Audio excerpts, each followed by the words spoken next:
Okay, I'm here in the session with Duke and Parker, and Duke is actually in the other room. Parker is sitting laying on the floor under the camera. Basically, these dogs are really insecure and they're acting aggressive, but I don't think that they're actually aggressive dogs. I think they're insecure dogs that are acting tough and aggressively to try to get people to move away. So I sat down with the guardians and I asked them how much exercise the dog gets, one of the first questions I ask, and they're not getting as much exercise as they need. They're older dogs, they don't need a ton of exercise, but I would like to see it on a regular basis. The other thing I asked what rules were in place, and the dogs don't have any rules according to their guardians.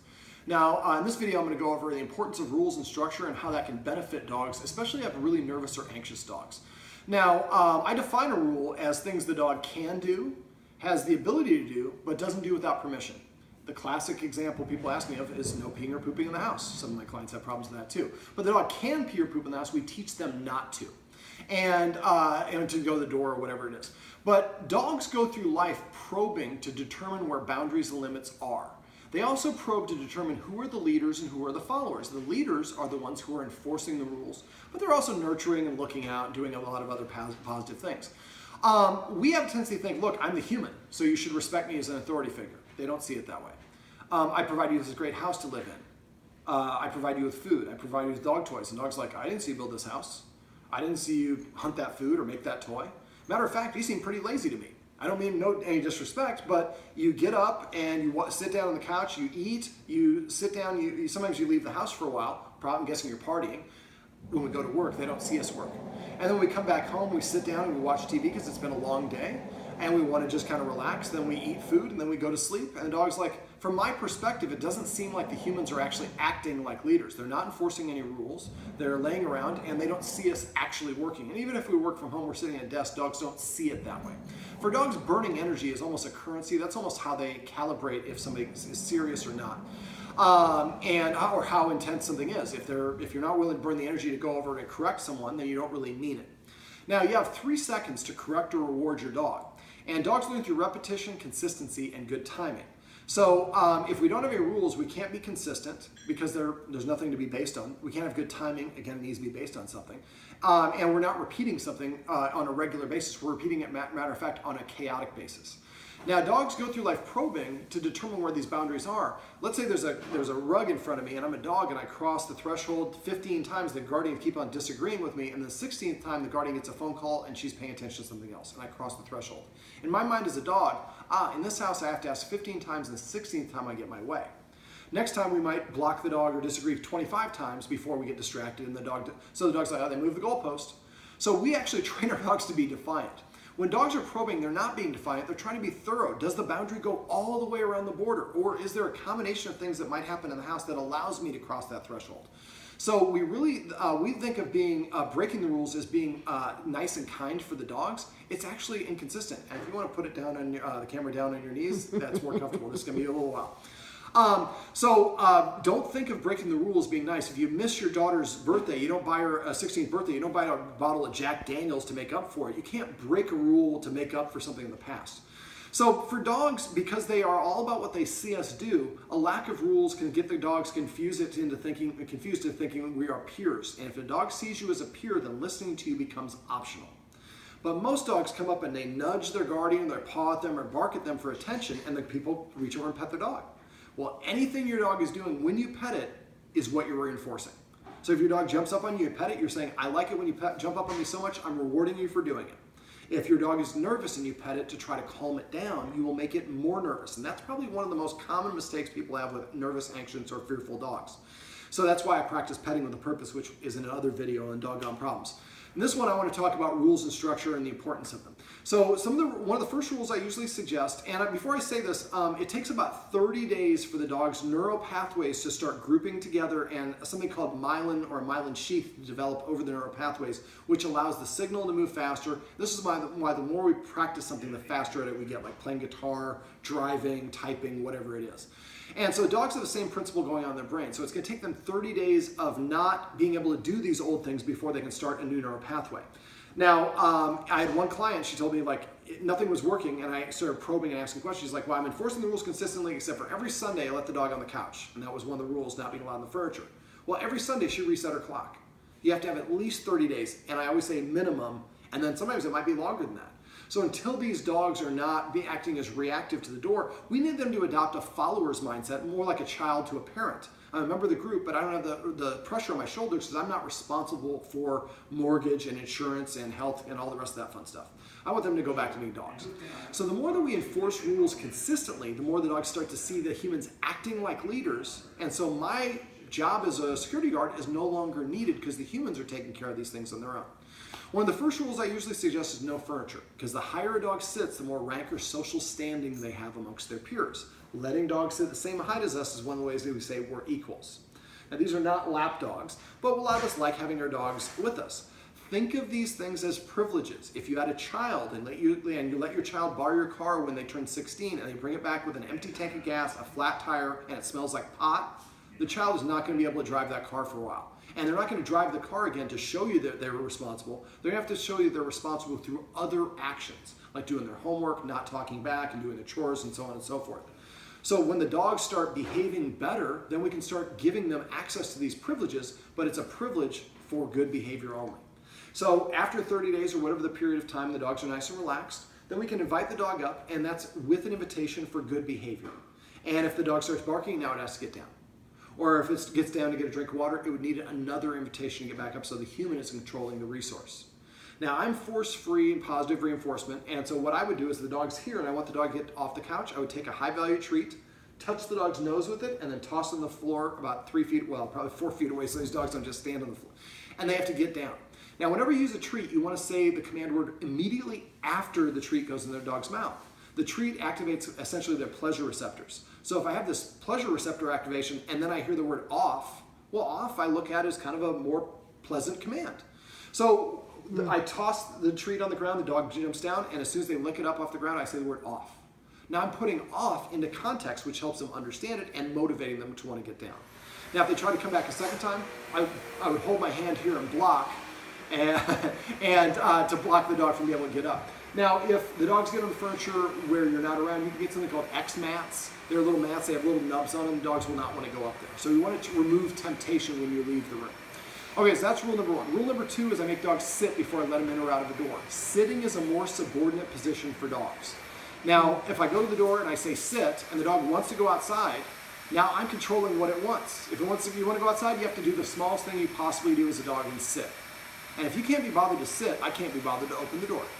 So I go to the door and tell the dog, don't ask it, sit. And count in your brain 1, 2, 3. If the dog doesn't sit by 3, walk away. Sit down somewhere. Standing looks transitory, temporary. So sit down, pull out your phone, play a little Words with Friends, watch TV or whatever, but ask Siri or Alexa or whatever for a 60-second timer. After 60 seconds, go back to the door and tell the dog, sit. And then count to 3. If it doesn't sit by 3, then I walk away this time for 2 minutes, then for 4 minutes, then for 8 minutes, then 16. Keep doubling the length of time. You're giving the dog the opportunity. All you have to do is sit. As soon as you sit, I open that door like there's remote control in your butt. After a while, the dog will start going to the door and sitting down to tell you it would like to go outside because you have conditioned it. This is the way to get the door to open. At first, do it with whatever direction they want to do, and then do it both directions. We have 2 dogs in the house, so if I go to the door and say sit, and Duke sits, and Parker doesn't, then I would let Duke out and not let Parker out. And then eventually I would do it with both directions. But if they want to be outside, don't start it with them outside, because if you say sit and they don't sit and they walk away, they're like, whatever, I already got what I want. For dogs to be within 7 feet of any human who also, well, for the doors, also whoever is in front is perceived to be the leader. So don't ever let a dog rush out the door ahead of you. You might want to teach your dog to stay. If your dog races down the hallway or up and down the stairs ahead of you, stay, you go down the stairs, and call the dog after you. So it follows you in that mindset. And this isn't a rule, but this is a good rule of thumb, is never walk around your dog if it's standing in your way. Walk through it as if it's invisible. So you will bump into it a little bit with your feet. And don't slow down and don't nudge and shove or don't tell them what to do. This is, I call this a dog choreography. Yes, you keep on tilting a little bit. Sorry. That's all right. I'm a little crooked all the time. But basically, what we're teaching the dog is when the human comes, your job is to get out of their way. We look at it as being nice to walk around the dog, but I'm burning now extra energy so you don't have to burn your energy as a dog. That tells the dog I have more status than the humans. So that kindness for us is actually confuses the dog into thinking they have more status than we do. So if they're on your way, walk through them. You'll bump into a couple times. After a while, they start deferring, getting out of your way. If they're sitting and lying down, don't do that. That's being a jerk. But if they're standing. Okay, so, and if you're going out the door, again, make them wait for you before you go out the door first. If you want to do this, the next step that I do for making them sit before I go out the door is I train them to stay at the door even though the door swings wide open and there's nothing but blocking them. That's a more advanced step, and we can get to that a little bit later on. Okay, so for dogs to be within 7 feet of anyone who has a high-value resource like a food or bone or anything like that is inappropriate. That's a way of challenging for that item. If there's a dog here and I'm buddies and I want to take something from that dog, I can just snatch it. If we're not buddies and I want to take it, I'm just going to invade that dog's personal space and stand here and move slowly until that dog drops the item and moves away, then I pick it up. So a lot of people give their dog people food and they think they're doing the dog a favor, but dogs know morally they should not be within 7 feet of anyone who has an item unless they're challenging for it. What do most of us do? Here's a little steak. We're training the dog to do something morally that they know that they shouldn't do. And that confuses them. And we have 2 dogs. One dog comes, well, now I'm going to come closer, and we create a competition to break the rules. So one of the things I do before I get back to the boundaries is I practice what I call coffees for closers. If you have never seen that, Google coffees for closers on YouTube. It's a funny scene that Alec Baldwin does in a movie called Glenn Ross. But basically what I do is I pull out one treat and I say, come. Whoever comes and sits gets the treat. Whoever comes second doesn't get a darn thing. Most of us go so out of our way to be fair to the dogs that we remove all motivation to be first. If I have 2 employees and I tell them, I want you to do this job, and one of them does it from start to finish, and the other one just comes for the last 5 minutes, and I pay them the same, I'm disrespecting the person that put in all the work and actually removing their motivation to do it the next time. So by doing this coffee for closers, you create competition to be obedient. I'm going to be there first. Now, they both come and sit at the same time, I would give them the same reward because they're giving the same performance. Okay, so when you're eating, don't feed them people food. Also, a lot of our food, some of our food has actually toxins for dogs.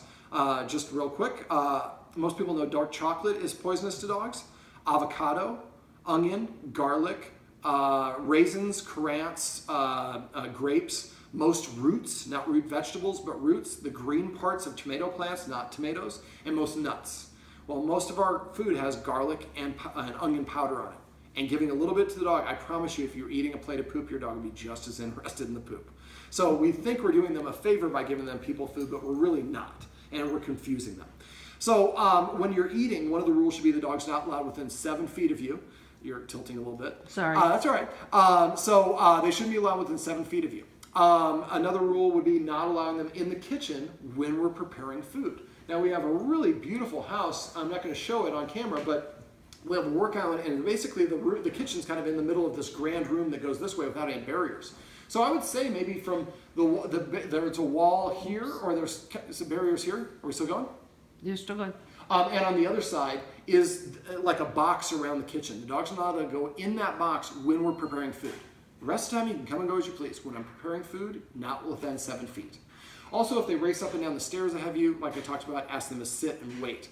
Also, for dogs, eating is the most important activity they participate in. They spend 90% of their time in the wild looking for food. Most of us just free feed a dog, which takes away a wonderful opportunity to reinforce a healthy leader-follower dynamic, or we put the dog's food down and then we eat after. Dogs eat in the order of their rank. So what I would do is I put the food down, my dogs are not allowed to eat, then I eat something, if I'm not going to eat a real meal, I just eat a chip or cracker, something crunchy, in 5 more bites. Then I invite the top dog, the dog with the senior most authority over, and he gets to eat, and the other dogs have to stay 7 feet away.